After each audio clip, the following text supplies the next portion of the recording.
70 की उम्र का एक आदमी कच्चा सोना बीनता है। वो बैठकर अपने खजाने को देखता है, लेकिन अचानक इस सोने में 6 डंक निकल आते हैं और बूढ़े आदमी के हाथ में डस लेते हैं। वो तुरंत उसे अपने हाथ से बाहर खींचता है। फिर अगले दिन आईने में देखते वक्त वो देखता है कि वो जवान होता जा रहा है। तो क्या सोने का ये टुकड़ा बूढ़े लोगों को जवान बनाने में मदद करता है? ये कहानी कुछ समय पुरानी है। मिस्टर ली एक एंटीक शॉप के मालिक हैं। उनकी एक प्यारी सी पोती है। उस दिन एक अनजान ग्राहक दुकान पर आया। ऐसा लगता है कि वो कुछ ढूंढ रहा है। एक पुरानी मूर्ति के सामने खड़े होकर बिना कुछ कहे वो चला गया। पहले तो मिस्टर ली ने ज्यादा ध्यान नहीं दिया। अपनी पोती के साथ पजल खेलते हुए उस मूर्ति की आंख में एक कॉकरोच दिखा। इससे पोती डर गई। मिस्टर ली मूर्ति पर कुछ बार मारते हैं और उन्हें पता चलता है कि मूर्ति भीतर से खाली है। इसलिए वो मूर्ति का बेस उठाते हैं। उन्हें वहाँ एक चमकता हुआ खजाना मिलता है। वहाँ एक बेवकूफ जल्दबाजी में आता है। वो मूर्ति की कीमत पर चर्चा किए बिना उसे खरीद लेता है। मिस्टर ली को लगता है कि ये कच्चे सोने कहीं आसानी से नहीं आए होंगे। वो उसे अपने हाथों में लेता और काफी देर तक अध्ययन करता है। वो उत्सुकता से उसमें मौजूद बटन को दबा देता है, लेकिन इससे कुछ भी नहीं होता है। इससे उनकी पोती को हंसी आ जाती है। लेकिन अचानक कच्चे सोने में से 6 डंक निकालते हैं और उनके हाथ में जोर से मार देते हैं। मिस्टर ली को काफी दर्द हो रहा है। वह जल्दी से सोना बाहर निकालते हैं और बगल में फेंक देते हैं। इस समय डंक भी प्रतिक्रिया देते हैं। रात तक मिस्टर ली को काफी भूख लग जाती है। तो पानी की बोतल निकालते हैं और सारा एक ही घूंट में पी जाते हैं।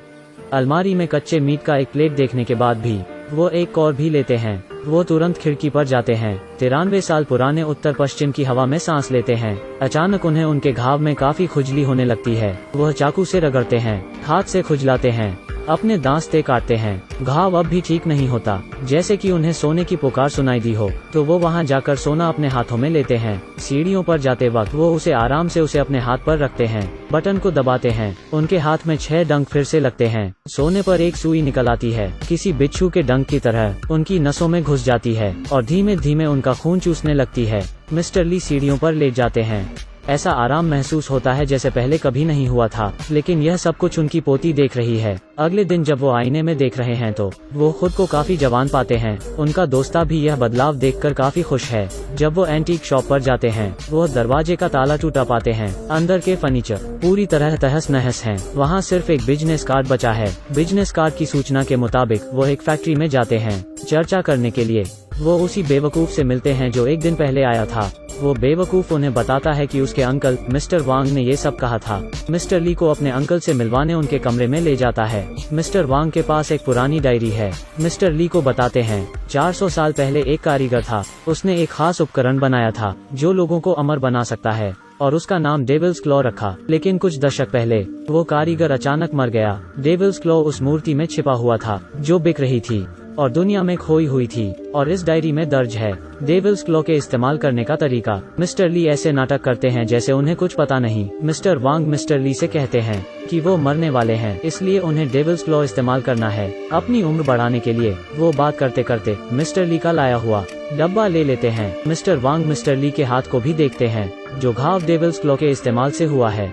वो मिस्टर ली पर चिल्लाते हैं और उन्हें मूर्ख कहते हैं, क्योंकि उन्हें पता है कि अगर इस्तेमाल किया हुआ डेविल्स क्लॉ है तो इसकी कीमत चुकानी पड़ेगी। फिर वो बेवकूफ को मिस्टर ली को ले जाने के लिए कहते हैं, लेकिन बक्से में सिर्फ 2 टूटे ताले हैं। मिस्टर ली को अचानक एक चमकता हुआ सोने का खजाना मिल जाता है। पता चलता है कि बस रख देने से वो खून चूसता है और इससे आप पूरा तरह रिकवर कर सकते हैं। बाद में वो उस पर निर्भर होते जाते हैं, लेकिन इसके बाद उसे इसकी बड़ी कीमत चुकानी पड़ती है। उस दिन वो और उसका दोस्त नए साल का जश्न मना रहे हैं। अगले टेबल पर बैठा इंसान को शायद सुंदरता दिख गई है। उसकी नाक से खून नहीं रुक रहा है। मिस्टर ली अचानक खड़े हो जाते हैं। जाते खून की गंध उन्हें अजीब तरह से रोमांचित करती है, तो वो उस आदमी का पीछा करते हैं। जब वो टॉयलेट में पहुंचते हैं, जमीन पर बिखरा हुआ खून देखकर मिस्टर ली जमीन पर लौटने लगते हैं, उसे बार बार चाटते हैं। इस समय मिस्टर बेहोश हो जाते हैं। जब वो जागते हैं, वो उस बेवकूफ को अपने बगल में बैठा पाते हैं। वो मिस्टर ली कार से बाहर खींचता है और उन्हें मारता है। वो मिस्टर ली से पूछता है, इस डेविल्स क्लॉ का क्या काम है?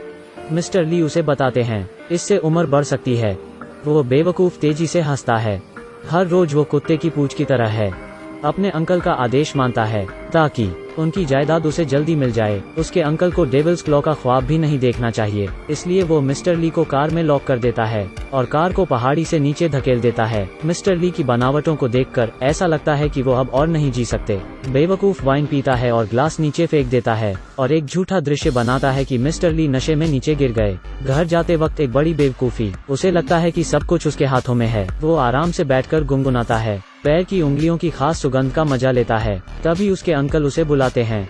वो जल्दबाजी में कपड़े बदलता है, अंकल के कमरे में जाता है। उसकी बुरी तरह मार पड़ने वाली है। असहाय होकर बेवकूफ उसे बताता है कि क्योंकि मिस्टर ली कार को सही समय पर रोक नहीं पाए थे, इसलिए उन्होंने गाड़ी को खुद ही नीचे गिरा लिया था। लेकिन अंकल उससे खुद ही पूछते रहते हैं कि क्या उसने उनकी छाती पर वार किया था। बेवकूफ को अब भी कुछ समझ नहीं आता है। मौत अंत है, अब उन्हें क्या चाहिए? वो उनकी छाती पर वार क्यों करेगा? क्योंकि जो डेविल्स क्लॉ का इस्तेमाल करते हैं वो आदमी सिर्फ दिल पर वार करने से मारा जा सकता है, नहीं तो वो फिर से अवतार लेता रहेगा। बेवकूफ मिस्टर ली के अंतिम संस्कार में जाता है, उनके शव के पास जाता है, हालात का परीक्षण करता है, कुछ देर के लिए उनकी नाक दबाता है। मिस्टर ली कोई प्रतिक्रिया नहीं देते हैं, लेकिन वो अब भी सुनिश्चित नहीं है। वो मिस्टर ली के दोस्त होने का नाटक करता है, जो उन्हें जलाने से पहले एक बार देखना चाहता है। लेकिन अब मिस्टर ली शमशान में ले जाए जा चुके हैं। बेवकूफ शमशान की ओर देखता है और जोर से हंसता है, लेकिन उसे यकीन नहीं होता मिस्टर ली जल्द ही वहाँ से निकल आए। मिस्टर ली को उनकी मौत के तुरंत बाद जला दिया गया था, लेकिन शायद इस यंत्र में कोई दिक्कत है। एक आदमी नीचे इसे देखने जाता है। इसे ठीक करने के बाद आग जलती है, लेकिन अब मिस्टर ली पहले ही बाहर आ चुके हैं। उसे पता चलता है कि मिस्टर ली अचानक जादुई डेविल्स क्लॉ से अपना खून चुसवा रहे हैं। वो न सिर्फ बुढ़ापे से मुक्ति पालेंगे, बल्कि मौत से भी बच जाएंगे। इसकी वजह से मिस्टर ली एक बड़ी कीमत भी चुकाते हैं। उनकी त्वचा सड़ने लगती है, वो एक राक्षस बन जाते हैं जिसे लाइट से डर लगता है। वो केवल अपनी पोती के सीने पर सो सकते हैं। किसी ऐसे की जिंदगी जो मर के जिंदा हुआ हो उन्हें कोई खुशी नहीं देती। वो सब कुछ खत्म करने का फैसला करते हैं। अपने दोस्त को एक खत लिखने के बाद वो मिस्टर वांग के वर्कशॉप पर जाते हैं। उनकी पोती भी चुपचाप उनके साथ जाती है। वो सिर्फ अपनी पोती को अपने साथ ले जा सकते हैं। मिस्टर वांग के कमरे में आकर दराज में उनकी पोती को लोहे का एक बक्सा मिलता है। मिस्टर ली उसे खोलते हैं। वह डेविल्स क्लॉ का मैनुअल है, लेकिन अब मिस्टर वांग जाग चुके हैं। वो मिस्टर ली को बताते हैं इसका सबसे महत्वपूर्ण पेज वो खा चुके हैं। अगर मिस्टर ली अमर होना चाहते हैं तो उन्हें उस इंसान का खून पीना पड़ेगा जिसे वह सबसे ज्यादा चाहते हैं। उसके बाद वह एक बार में फाड़ देते हैं मिस्टर ली की सड़ी हुई खाल।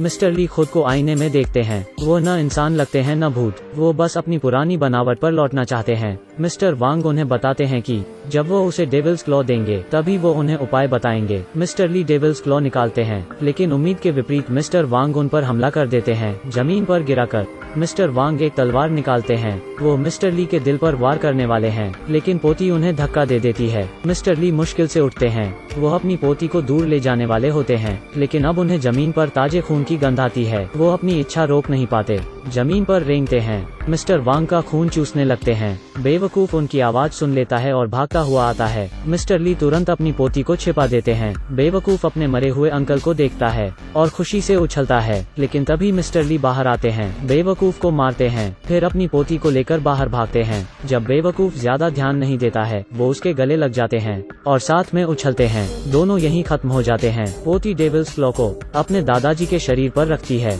यह यंत्र फिर से चलने लगता है और खून चूसता है। मिस्टर ली फिर से जिंदा हो जाते हैं। उनमें फिर से जान वापस आ जाती है। उन्हें ठीक होने के लिए खून की जरूरत है। अपनी पोती के हाथ पर घाव देखकर उनको एक बुरा ख्याल आता है, लेकिन अब पोती उन्हें दादाजी बुलाती है। एक पल में मिस्टर ली होश संभाल लेते हैं। अपने सीने से डेविल्स क्लॉ बाहर खींचते हैं, एक पत्थर लेते हैं और उसे तोड़ देते हैं। दृश्य बदलता है। मिस्टर ली बिस्तर पर लेटे हैं। अब उन पर नई त्वचा आ चुकी है। अपनी पोती और एक पुराने दोस्त की देखभाल से वो शांति से दुनिया से विदा लेते हैं। इस फिल्म में Devil's Claw Lord of Rings जैसा है। कई लोग उसे लेना चाहते हैं। एक बार मिल जाए तो वे उस पर निर्भर हो जाते हैं। एक हद तक ये निर्भरता एक श्राप है। जब उम्र बढ़ती है तो केवल तकलीफ बचती है। क्या आपको अब भी ऐसी अमरता चाहिए? मैं शाओ गैंग हूँ। प्लीज लाइक और फॉलो करें। मिलते हैं अगले एपिसोड में।